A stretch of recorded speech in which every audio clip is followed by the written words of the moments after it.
Mike Scharfenberg, Game Plan You today, and welcome to episode 19. And wow, I can't believe we're at 19 already, but welcome to episode 19 of Interview with Influencers. And as always, thank you for spending part of your day with us. And couldn't be more excited to continue to bring you some really great content. And got another big time guest slated for today. But before we bring her out, just to follow up from last week, we've concluded our Game Plan You Sprint competition. And a big congratulations to all of our founders, the 23 that took part, but specifically to Jeff Josselson of FanSharp and Andrew Narver-Cody for a great and hard-fought championship round. And couldn't be more honored to declare Andrew Narver-Cody the inaugural sprint competition champion. So big shout out to Andrew. And again, for the over 14,000 individuals that voted, thank you so much. Not just from Game Plan You, but like you said, each of those votes means so much to the founders and for helping them build their businesses. So thank you again for all of you. But with that said, let's waste no more time. Let's bring out our special guest. So she's in her 8th season, approaching the 8th year with the Cincinnati Reds. Worked her way from inside sales to premium, all the way up into leadership and as manager of inside sales, and now the director of group sales with the Cincinnati Reds. So without further ado, let's give a big virtual round of applause to Carmen Zerhusen. Carmen, how you doing? I'm doing really good. How are you? I'm doing great. It's another chilly morning here on the East Coast, but really glad to have you join us today. Thank you. I'm happy to be here. Love it. So I think, when I first came across, you on LinkedIn, it was through your work with the Clubhouse. And for those of you who don't know, Clubhouse is doing some really great things. So before we dive into you and lift up the hood a little bit on your journey, and would love to hear a little bit more about the Clubhouse, what you guys are doing, and why you got involved with the organization. Yeah. So shout out to Sports Business Solutions and Bob Hamer. But the Clubhouse is essentially a platform that allows people within the industry or looking to be in the industry the opportunity to connect and network. And so one of the opportunities throughout that platform is a mentorship program. And so people like myself and my counterparts across the industry and across the country can sign up to be a mentor on that platform. And essentially anybody who is a member of the Clubhouse can schedule time on our calendars, a quick half hour to just chat and network and, pick their brains a little bit about, the people that they're looking to hire in the future, or, just network in terms of, me being able to speak with some of my counterparts in the NBA or NHL that I might not necessarily be in regular conversations with. So it's equally beneficial for me. It's a great way to help build up my bench for people that I would like to hire in the future, after this pandemic. But that's a little bit about it. So if you haven't gone, I would encourage you to go to Sports Business Solutions website, and they've got some great webinars on there. They've got some great blog posts and just really a lot of great content and information for people in the industry or looking to get their foot in the door. I love it. And, the networking piece, like we said, I know we're going to get into that later on and how important that is, but it's almost like a shortcut, right? Yeah. It's skipping past the grassroots way of, direct messaging on LinkedIn and all of that. So absolutely love it. I love the mentorship piece. That's so important. For those who frequent the show, that's one of my go-to topics because it's so vital in all of our careers. So love all of that, but let's shift the attention to you. In your story. So you graduated from University of Cincinnati, right? In 2012, right? With a degree in marketing. So speak to us a little bit about your journey and how you first discovered the business side of sports and then walk us through how you got from, inside sales all the way up to where you are today. Sure. So like you said, I went to the University of Cincinnati. I actually started off in the pharmacy program just because I've always had a love for math and science, and that was something that I was always very passionate about, and realized about a year in that I wasn't sure if that was the career path for me. The courses were all very interesting and was doing well from a grade perspective, but didn't really find the passion there that I was hoping for. So a lot of my family is in business in the business community, whether it's, sales or marketing, whatever that may be. And so that was when I pivoted to my marketing degree. And what's great about any type of college of business, but specifically at the University of Cincinnati, is that you encounter a vast variety of knowledge and experiences, and get the chance to try a lot, which is really the only way that you're going to find out if you like something. So I pursued my marketing degree, and within that, I'd always had a passion for sports. I played soccer my entire life, played recreationally at UC, and it was always a big part of my life. And I felt like that was missing a little bit when I entered the college world. It was something that I had been used to being a part of my everyday, and it just wasn't anymore. So I grew up in a big football family, and that was always something that we did together on the weekends, and so sports marketing and sports management courses really piqued my interest in conjunction with the business courses that I was taking at UC. So as I took some of those courses, they were all electives, because at the time UC didn't have a sports management program like a lot of schools do now, and they do now, which is great to see. But I had made some connections, and the Western Southern Open came to my attention, and that is a professional tennis tournament in Cincinnati. And it was an opportunity for me to really experience the business of sports for the first time. I applied for an internship there and got an internship doing special events. And essentially what the Open is, it's a 10-day tournament with the ATP and the WTA. And that show takes a lot of work to prep for. And there are different events like a kids' day. There was a fashion show I got to put on, which is not something I ever thought I would do in my life, but just really fast-paced, ever-changing. You have to be adaptable, and I loved it. Every day was very different, and it was great to see, your part in the bigger picture. So that's when that kind of sealed the deal for me. Is this is an industry that I want to be in, and made great connections there, and kept in touch with a lot of those people. I'm still in touch with them to this day, nearly 10 years later. But that was my first experience with sports. And as I graduated college, it was something that I was continuing to pursue and apply for. And there were a lot of positions, and I didn't really know where to start. And so I applied for a few positions across the country, and had some great conversations, but didn't land anything full-time initially. So it's like, what? I got to make some money. I got to get a full-time job. And I started selling magazine ads for a local company. And that was an interesting experience for me, because it was my first real chance to sell. I had always worked in the restaurant industry throughout college to pay the bills. And, there's definitely a sales and service aspect to that. So seeing that on a resume still stands out to me. But I started selling these ads and didn't really love it. It was an interesting environment, and I was handed a newspaper, and I was handed a script, and I was instructed to, call any of the companies that I saw in this newspaper and read this exact script. And it just felt so foreign and robotic to me. And I did it because I wanted the experience, but that didn't really seal the sales deal for me. So when a position came open with the Reds and inside sales, I was like, you know what? I've got this sales experience now. I want to get my foot in the door in a sports organization. The Reds, are a top-notch organization. And so I applied for it and fortunately got it. And that's where my career started with the Reds.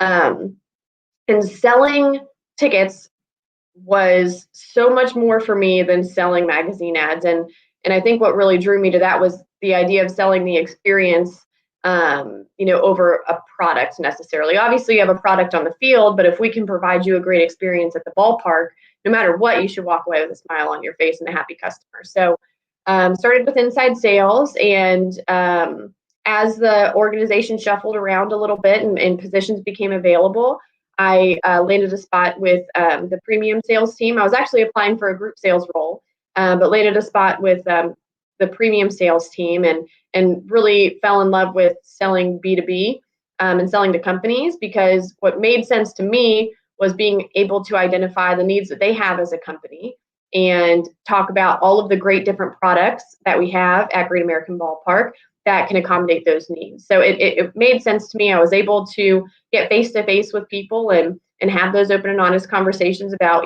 what their competitors are doing and how we could potentially find a fit with them at the ballpark. And what's great about, our products is that we have so many to offer that there is absolutely a fit for anybody and everybody. So really being able to assess what an organization needs and then make a strong recommendation after that. But throughout that, I had always wanted to be in leadership. I always saw myself as a leader. Not to say that I didn't love being more on the sales side of things, but I have always had a passion for leadership and made sure to have those open and honest conversations with my bosses. And that led me to a manager of group sales role. So that was my first leadership position and probably the hardest role I've ever had in my life.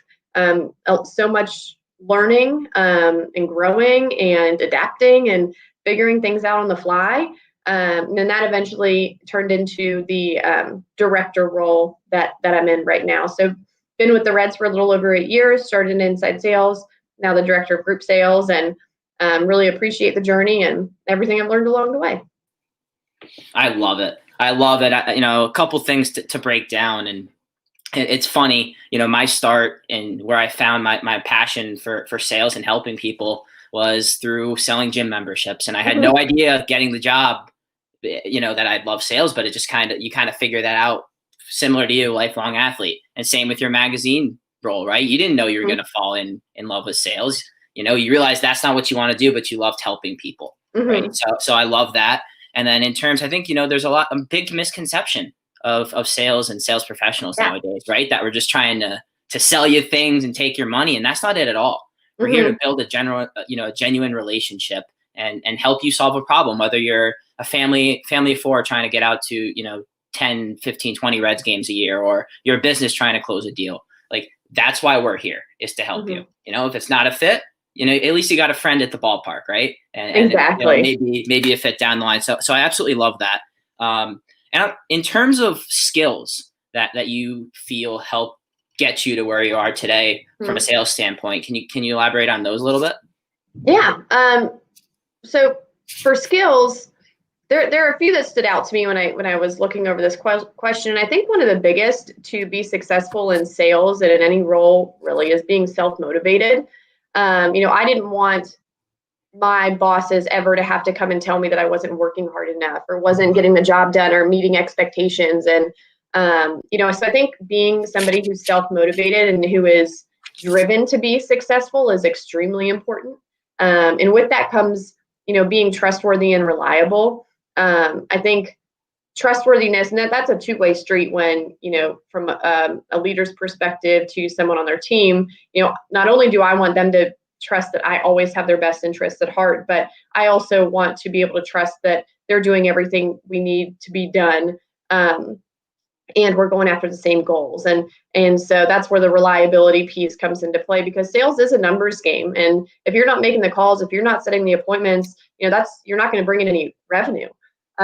So being trustworthy and reliable is super, super important as well. But one thing that I think maybe got me to where I am today is just always being a student of the game. And you can never stop learning. I would never say that I am by any means an expert in what I am doing, and there's always room for improvement. And I think recognizing that. And so always being a student and, actively seeking those learning opportunities, whether they are within your organization or outside of your organization. But I think being a forever student is really, really important to get you to that next level. If you are, looking to be a sales executive for, your entire sports career, that's great too. But that's even an area where you can get better and adapt. When you think of how we were selling 20 years ago and, opening up the phone book and calling off of index card leads and all of those things, it's so different than how we sell today with social selling and, assessing people's needs and just the products and the flexibility that we're able to offer compared to maybe what we offered 10, 15 years ago. So being a forever student's really important. And finally, I would say just being competitive. I mean, I've always wanted to be the best in any type of role that I'm in and, achieve all the goals that are set in front of me. And I think if you have that competitive drive, that'll lead you to success as well. I love it. Love it. I think what you see a lot of athletes, right, in sales, and there's a reason for that. It's because that fast-paced, high-energy, competitive environment, but also team environment. It's those that understand the bigger picture, right? That we're all going to fight to be number one, just like we're going to fight for playing time. But at the end of the day, the scoreboard and the revenue for the organization is all that matters. So I love that. I love the lifelong learning and preaching that. I like to refer to my profession and our profession. You got to look at it as you're not a job. Job's 9 to 5. It's your career. You're investing in yourself and your long-term career. And like we said before, offline, this pandemic has given us more time to read and grow our networks. And it's just continuing to learn, continuing to expand. And, because the second you stop is the second everything starts trickling back down the hill. So yeah, you get left behind when you stop. Yep. Yeah. I mean, especially now with everything with the pandemic changing things in the industry in so many regards, like if you're not constantly looking for ways to innovate and grow, you're going to get left behind, Yeah. Yeah. My boss and I were actually just having a conversation I love those points about that. And sorry, you broke up there a little bit, but I was saying my boss and I were just having a conversation about that and just having to try and look into the future and prepare for the future as best you can, because you don't know what the next couple months are going to be like. So trying to see into the future without having a crystal ball handy, but that's what it's going to be all about for the foreseeable future. Yeah, preparation. But from a positive perspective, it's times, most big change happens right when there's a situation of adversity, right, or challenging times. So that's the refreshing part. It's like, this is time to grow and get better. So love that. And speaking to everything going on with the pandemic, so many, not just in the sport industry, but just in life, and from a personal and professional standpoint, are going through tough times. So could you speak to a time in your life or in your career where you faced immense adversity, and how did you cope with that, and how did you overcome it? Yeah. But I was looking at this question too. The word immense stood out to me because I'm not naive to think that I've had immense adversity in my life. I think I've experienced adversity, but I've been very fortunate with my family and my friends and the network that I've built and the opportunities that I've been given. So I wouldn't say this was immense adversity, but when I think of adversity, I think of the first time I was in a sales bullpen at the Reds as a full-time premium sales executive. So when I was in inside sales, we were a little bit more secluded off in our own little corner, and I was the only female on that team, but I don't think I felt the impact of that until I became a full-time account executive at the Reds. And I remember, the first time I sat at what was my first desk as a full-time employee, I was in a room and I was surrounded by 8 males who had been there for, multiple years and kind of established themselves as sports sales executives. And I was like, wow, I am different in this group, obviously. And so that was the first time in my life that I had really, really felt that way. Growing up, I was never in a situation where I was the only female in the room. In college, that was not something I had ever experienced. In the jobs that I had had previously, that wasn't something I had ever experienced. And even at the Western and Southern Open internship, that wasn't something I had experienced. So this was kind of foreign to me. And the first time that I had really felt like an outsider in the group. Fortunately, some of those guys that I, sat side by side with are some of my great friends at work today and people that I was able to learn and grow from. But that was the first time that, I think I experienced adversity. And that's when I really had to channel my competitive side, because that was when I had to prove myself, and not just to myself, but to my new peers, to my boss, that I had every right to be in this room, just as much as all of these other guys. And so to do that, you kind of have to bear down. And, I wanted to be the one who was always on the phones, and, the one who was always out on appointments, and, bringing in as much business as I could, and, be at the top of that leaderboard. So I would say that I just overcame it by hard work. And I don't want to say ignoring the fact that I was that I was the only female in the room, but using that as an opportunity to stand out because I was different. So that was probably the one time, that was the one time that came to my head in regards to adversity and how I overcame it. Well, I appreciate you sharing that. And, it's just keeping that positive mindset. It could have been really easy, your first day sitting there like, oh crap. I don't know if this is for me. That is how I felt. Yeah. But you could have, that's kind of, you get to that crossroads, right? Mm-hmm. Where you could just say, you know what, this isn't for me. But you said, no, you said, I'm meant to be here. I'm going to gain respect and I'm going to show them. And you took that road, you stayed positive. And, mm-hmm. It's when you make that decision, if you go this way, there's no turning back, and, mm-hmm. you don't have a chance. So I love that. In terms of, you mentioned learning and growing and how important that is. And, I promised it would get brought up. So mentorship, right? Yeah. How let's speak to the role that some mentors have played in your career, mm-hmm. and how important has that been? And then also, what have those relationships looked like for you? Yeah. Well, first in regards to mentors, I think it's important not to just have one. I feel like I have my mentors within the Reds. I have my mentors with outside of the Reds that are also in the sports industry, and I have some mentors that aren't in the industry at all. Some are my age, some are older, some are younger, but I don't think defining mentor as somebody within your organization that's older than you is necessary. So I would encourage people to maybe think outside the box in relation to the mentors that you're seeking, because everybody and anybody can teach you something. And the way that some mentors have played roles in my life, I think back to my first couple bosses at the Western and Southern Open, and I'm still in contact with most of them today.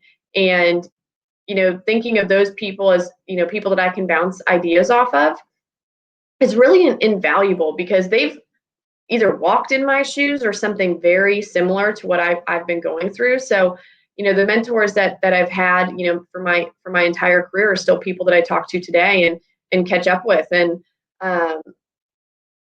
I don't think that, you can sit without a mentor and still be able to learn in the same capacity without, really building those relationships. And with any type of network, mentorships take work. And one of the things that I always like to say when I'm having mentor calls with the Clubhouse is, don't let this be our last conversation. If you want to continue a mentorship and continue a relationship, you have to invest time into that relationship. So you can't let them fall by the wayside, or they won't work and you won't get out of them what you maybe hope to. But I would say I've had, several mentors, throughout my sports career, and each one of them has proved important in a different way.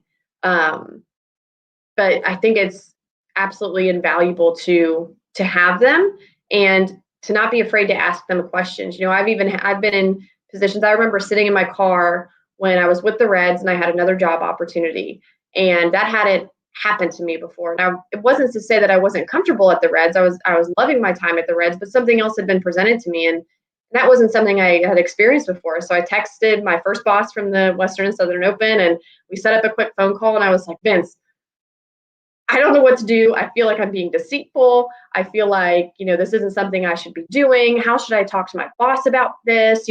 Is this an opportunity where I can leverage myself? And just walk me through what the heck you do when, opportunities come your way, because that hadn't happened for me yet. So that was, an opportunity where I got to, reconnect with him, and he gave me some great advice and helped me down the path that I'm on. But you need advice. You need somebody there that can help guide you from their experiences. So I can't, speak highly enough of, the having mentors and having mentees too is also helpful to me. And I pick their brains from time to time for sure, but you have to nurture that relationship, and it takes work. It's not just something that's going to happen overnight.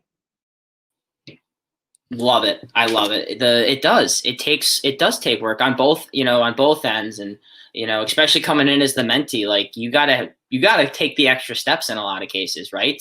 To reach out, build that relationship. And it's just like you said, I think, the great point you had is there's not a one size approach. It doesn't look the same for everyone, because relationships don't look the same. Every relationship is going to be different. I know one of my main mentors, Rob Thompson, he says, I have 5 mentors in my life, and each relationship is completely different, and they all serve a different purpose. I have one who I go to for advice who will never challenge me, and I have one who will never give me an answer. He'll never tell me. He every time I ask him a question, he'll give me a monologue, but then he'll end it with a question and kind of throw it back to me, right? But the key is they all have your best interest in mind. Right. All of your best interests in mind, and if you put in the work to build that relationship, you never know where it's going to lead down the line. So. Exactly. And I think, speaking of just mentorship and, talking about networking, like the network that you have is so important. And, like I had mentioned before, I'm still in touch with the people that I interned with at my first sports internship ever. And, one day, we still grab lunch from time to time, but one day they could be somebody, hiring for a position that I potentially want.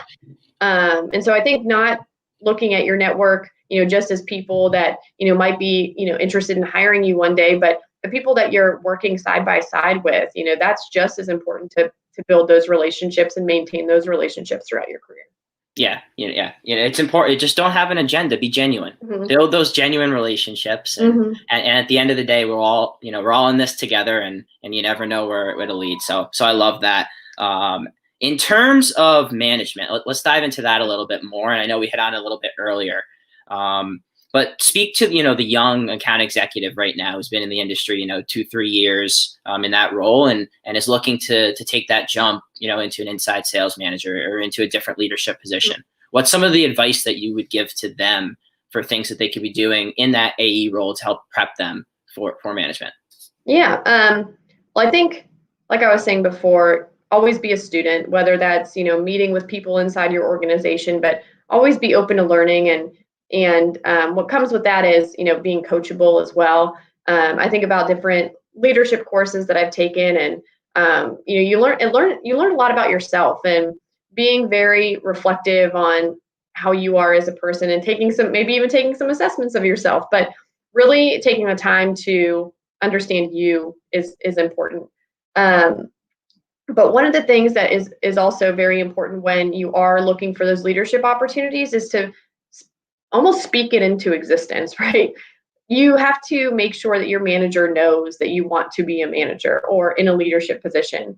And you also have to seek different opportunities that coincide with that. So is there a project that might seem tedious or time consuming that your boss has on their plate right now that you could maybe take off their plate and show that you are eager to learn and ingrain yourself in what they're doing, but also make their jobs even a little bit easier. So not only are you someone who is reliable to get your own job done, but how can you help your boss even get their job done? So making sure that you are just making your intentions known.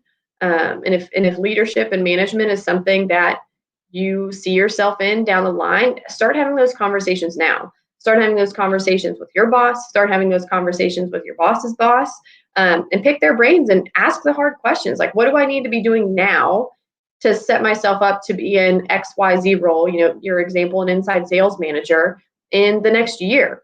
And they'll give it to you straight. If they're the people that are hiring for that position, they'll let you know what the qualifications are. And, you may need to broaden your horizons a little bit and really challenge yourself to, exceed in the areas where you might need an improvement. So, being a student and making sure that your intentions are known if you do want to be in a leadership role. But what also is very important is being great in your current role.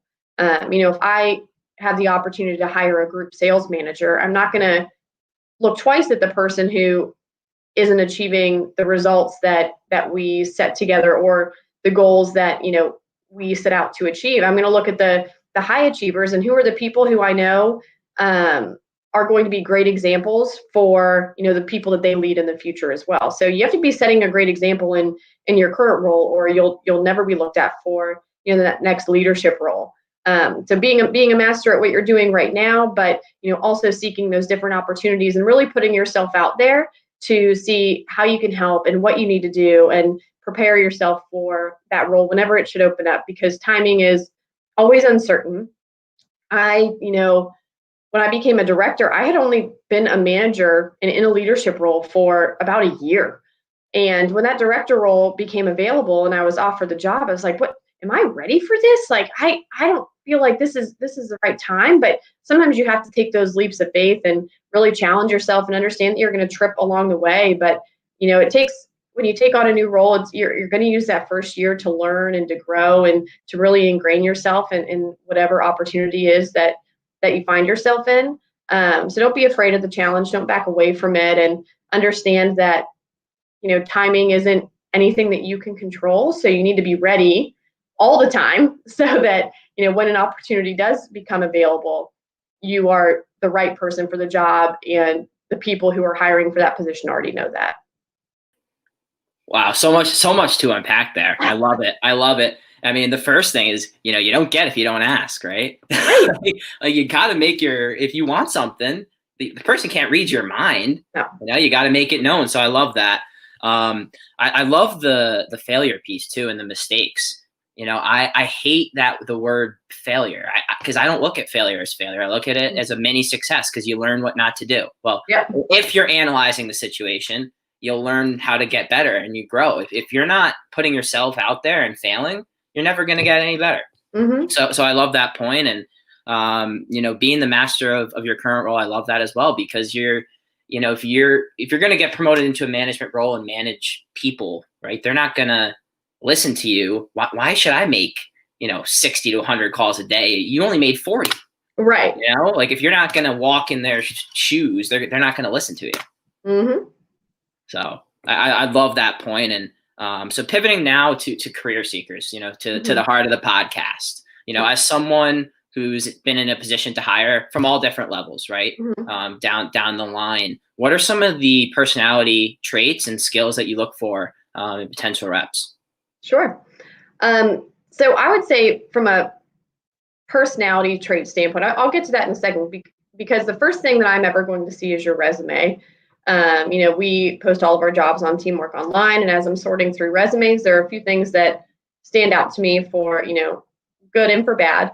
I don't think there's any reason that you should have a resume that's more than one page. I do not enjoy having to flip through resumes that are 3 or 4 pages long. And, I always go back. There was an article several years ago about the CEO of Yahoo, and her resume was 1 page. And it's like, if you are the CEO of a Fortune 500 company and your resume can be 1 page, so can your resume for an entry-level position. So really try and make it concise and have it be 1 page. And make sure that it's relevant. So don't have the same resume for every job that you're applying for, especially at an entry-level position. And if you are applying for a seasoned sales role, it should probably look a bit different than if you're applying for a group sales role or a sponsorship sales role, and really making it relevant to the position that you're seeking. And the same goes for the cover letter. I can't tell you how many cover letters I've read that have the wrong team name, in the first sentence. So pay attention to those details. Get your resume to 1 page, and make whatever experience it is that you're listing on your resume relevant to the specific job that you're applying for. So that's step 1, and so that's how to make, I guess, your resume stand out or be one that a lot of people would look at.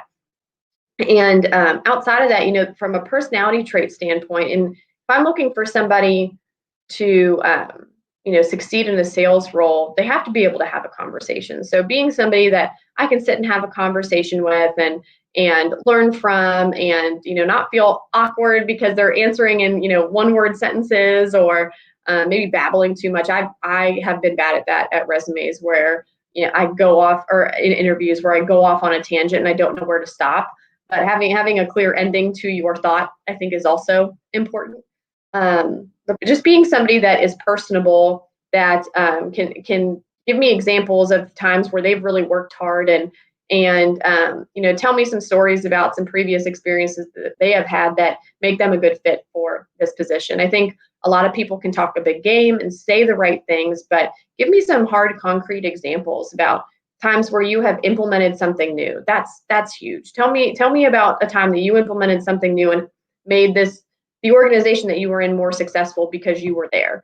What is different because you were there, instead of everybody else. So what's something new that you've implemented, or a process that you have changed? Because the people on my team, I am looking to for advice all the time on how to guide and build our organization, because they are the ones that are on the front lines. And so they're going to know what processes are efficient, which processes could use some help, which products are maybe falling by the wayside, and how we could change those and make those better.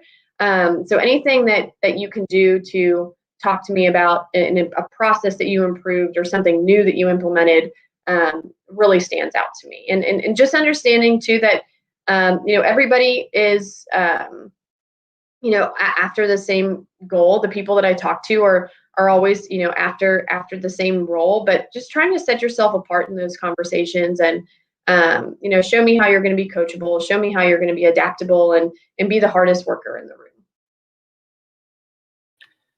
Yeah, I mean, everybody's a hard worker, right? Right. Everybody says it. Yep. But talk to me about how you did it. Yeah, if you're a hard worker, that's fantastic. But tell me more. Tell me more. Let's dive into that a little bit. I love that. And you mentioned the word storyteller. I mean, that's at the end of the day, that's what we are. If you can't interject, some your IMI stories and be able to have a conversation, because when you're selling, right, they're going to buy from Carmen or Mike. They're not going to buy from the sales rep. Right. So, if you can't interject stories and ask questions, I think you may be in the wrong field, right? Yeah. Love it. So, winding down, to the last two questions here in terms of career seekers right now, both be completely transparent. The industry is, especially our segment of the industry, it's going through change, and, the light's at the end of the tunnel, but it's challenging right now. There's not many organizations hiring on the sales and service side. So in terms, that's going to change. So in terms of what career seekers could be doing right now to best prep for when the industry opens up, and, there's immense competition, right? From college graduates, from professionals who were in the industry that unfortunately got let go. So what are some of the things that those, career seekers could be doing right now to help best position themselves to get ahead of the competition? I'm going to say it again, but network. I think networking is so important. And I probably have 3 or 4 calls a week on the Clubhouse, but those people are so, they just give great impressions of themselves because they're being eager. And if I'm hiring somebody, I want them to be able to pick up the phone and talk to somebody that they're looking to sell. And that's exactly what these guys are doing. They're picking up the phone and picking my brain a little bit, but also selling themselves to me. And that is so, so important. And I've got a little, folder in my inbox where I save the people who follow up with an email, because the follow-up tends to not always happen as much as you would hope that it does. And I think, that even sets yourself apart from people even more. So not only making the initial phone call, but continuing that relationship and, letting me know if you are making a career change, and, keeping me updated maybe once a quarter on just what your life looks like, because a lot can happen, a few months from now. So networking is very, very important. I think also looking for volunteer opportunities, within a sports organization. Sometimes internships are unpaid, and that's cool. That's fine. Or, in a normal year, we have an event called Reds Fest, which is essentially our off-season fan fest that takes place at the beginning of December. And we need a ton of volunteers to help make that work. And when, I'm looking over a resume and I'm seeing that they already volunteered at Reds Fest, the past 2 or 3 years, that's going to stand out to me. So, that's another example of just showing that you're willing to put in the work and grind and hustle your way to, getting your foot in the door. And I can't, speak highly enough of internships. I think if, looking back on my sports career so far, I wish I would have interned more. You're not going to find out what you like until you do it. And so the positions that I had at the, Western and Southern Open and at the Reds with the inside sales team, that really helped me understand what I actually liked doing and what I was passionate about. And, you could do 5 or 6 internships before you land a full-time job. And a couple of those internships are probably going to be ones that you don't like. And that's okay. And that's just as valuable, because you learned about, where you see yourself. And if it's not in the department or, or with the team or whatever it may be that you're interning for right now, that's equally as valuable. So volunteer, network, intern, try and get as much experience as you can, and make it relevant to the jobs that you're seeking in the future. I love it. Guys, follow up. Like it's such a simple thing that it's just so commonly overlooked. Just coming back, I'm blessed to get that advice early in my career and, as a student, but you have a guest speaker and come in your classroom, just send a quick note, thank you, blah, blah, blah. I learned X, looking forward to connecting soon. It's so simple, but it goes, I mean, you heard it firsthand from Carmen, it goes a long, long way. So make sure you follow up. And in terms of volunteering, get out there, put yourself out there. Like you said, you're going to figure out what you hate doing before you figure out what you love doing. But what you will do, even when you have those jobs you don't like, you're going to learn, and you're going to build those, and you're going to meet people. You're going to learn, you're going to meet people, you're going to build those transferable skills, right?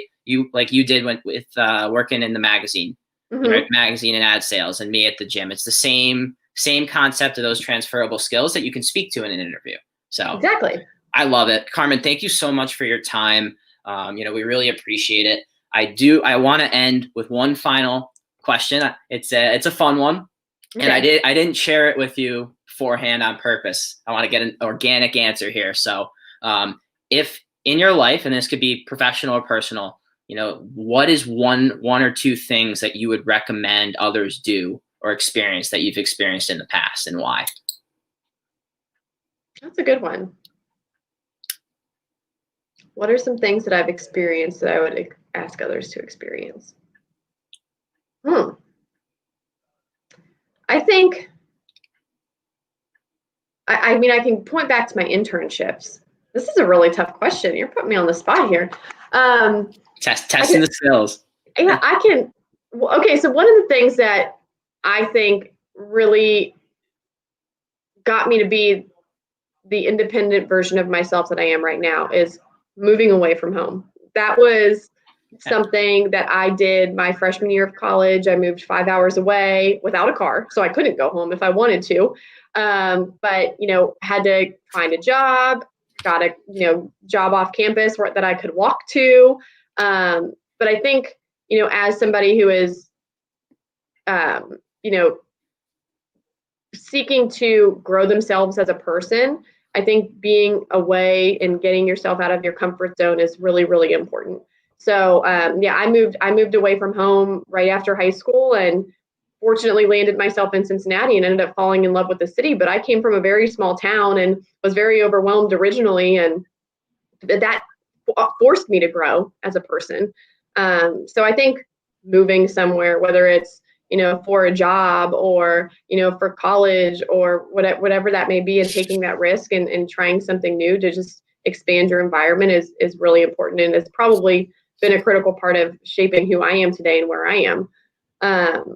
So that would be one. And then if I had to throw out another one, I would say going back to the volunteering piece, I do a couple of things outside of work. I'm a big sister through Big Brothers Big Sisters, and I sit on the board of our local humane society. Kids and animals are important to me. So I think filling your bucket with things that personally are really important to you and investing in yourself outside of your career is also really important. I mean, I am so thankful that I've had the little sister, the figurative little sister. I also have two other real little sisters, but the figurative little sister that I've had has been so eye-opening to me, and learning from her experiences as she's 12 now, but from an 8 to a 12-year-old and seeing the life that she lives and how she has grown up and the angel that she is, and the straight A student has really been inspiring. And that's something that had nothing to do with work or with sports. Same thing with the Humane Society. I love animals. I like to foster animals when we can. We just adopted our last foster animal, but those are the things that make me happy outside of work. And I think during times like this, when work is very uncertain, we don't know what next season's going to look like. We don't know what next month is going to look like, or how many fans we'll be able to have out of the stands. But being able to have some consistent things that you're passionate about, that just fill you up as a person and make you feel good outside of work is really important. I love it. Love it. That's why I didn't tee it up. I wanted that organic response. I absolutely love it. And it took me a minute to get there, but I got there. You got there. You got there. I apologize for putting you on the spot, but it's just great to get to hear these things and kind of get to know you from you're not just, Carmen the executive, right? You're Carmen the person. And getting, so, and hey, I learned, when I look to adopt an animal, which I will, I know who to call. So I'll give you some good tips. love it. Appreciate it. So Carmen, thank you again so much for your time. The whole interview with influencer community, we can't thank you enough. So with that said, you're always welcome back. Don't be a stranger. So Same to you. Yep. Love it. So on behalf of the entire Game Plan U community, that's Carmen. I'm Mike. Control your controllables. Keep swinging, stay positive, and we'll see you next time. Take care, everybody.